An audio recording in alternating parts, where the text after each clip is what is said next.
Brandon from Tulsa, Oklahoma, you recently spoke about Triple H's comments that NXT currently has the strongest women's division that has ever existed at any one time. And again, I will add to this and say yes, in this country, because I cannot speak to the ladies, for example, in Japan, and some of the best women's wrestlers in the world have come out of that country, and some of the female promotions there. So that's kind of the little asterisk that I would put next to it. But anyway, he says, while I feel that he might be correct, I remember TNA's women's division being particularly strong, especially around 2009 and 2010. During that time, TNA had Awesome Kong, Tara, Taylor Wilde, Sarita, Alyssa Flash, The Beautiful People, ODB, Daphne, Hamada, and others. Buy or sell on the stronger women's division, 2009 to 2010 TNA or current day NXT? I am going to buy on current day NXT and sell on the women's division from TNA back then. Not because I think it was a bad women's division. They had a very strong women's division. And in fact, all this talk that WWE, the women's revolution, it all started from a hashtag in 2015. And look at us, look at how great we are. And the women are headlining WrestleMania for the first time.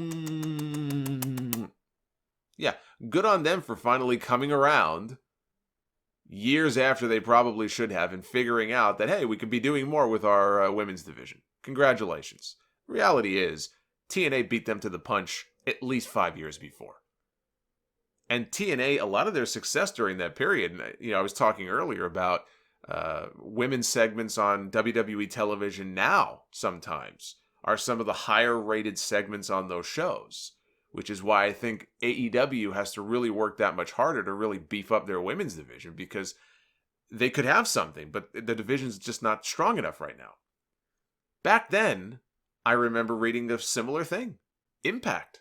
Some of the highest rated segments on Impact were the women's segments. And when I think of that women's division in TNA back then, yes, all those names you mentioned were employed back then. They were all part of the division at one time or another in 2009, 2010, in that period.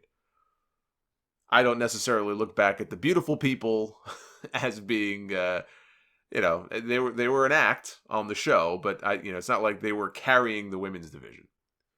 The two names that I think of, really, that stand out are, you didn't mention Gail Kim, and Awesome Kong.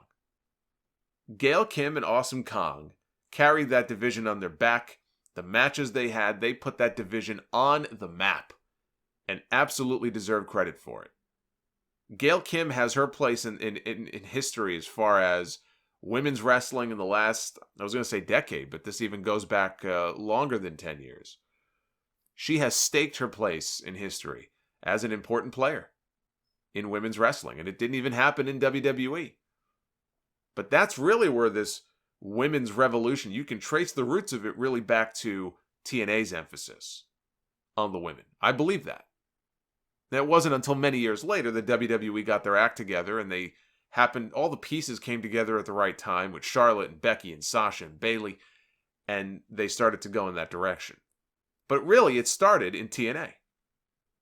Now, that being said, I just wanted to make sure I gave them credit because they deserve it. I look at the women they have in NXT right now, though, and in terms of their work and in terms of them being able to cut promos and go out there and back up their words in the ring, Rhea Ripley, Shayna Baszler, Dakota Kai, Tegan Nox, Candice LeRae, Bianca Belair, Io Shirai.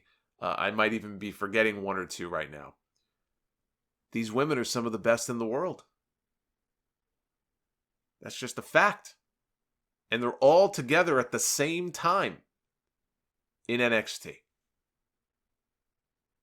I don't believe that the TNA women's division as a whole was as strong as the crop of women they have right now in NXT. Now, you may disagree with me on that. And hopefully we can have a civil disagreement.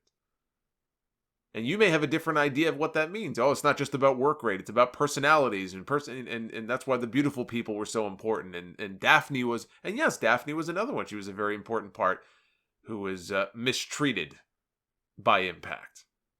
You want more on that, you can go back in the archives and listen to episode 156 of the Sound Off, one of the better Sound Offs I've ever done, gets into that whole situation. But you give me an option between the two, and I have to weigh them, pros and cons, buy or sell. I'm buying on NXT right now, and I'm selling on TNA.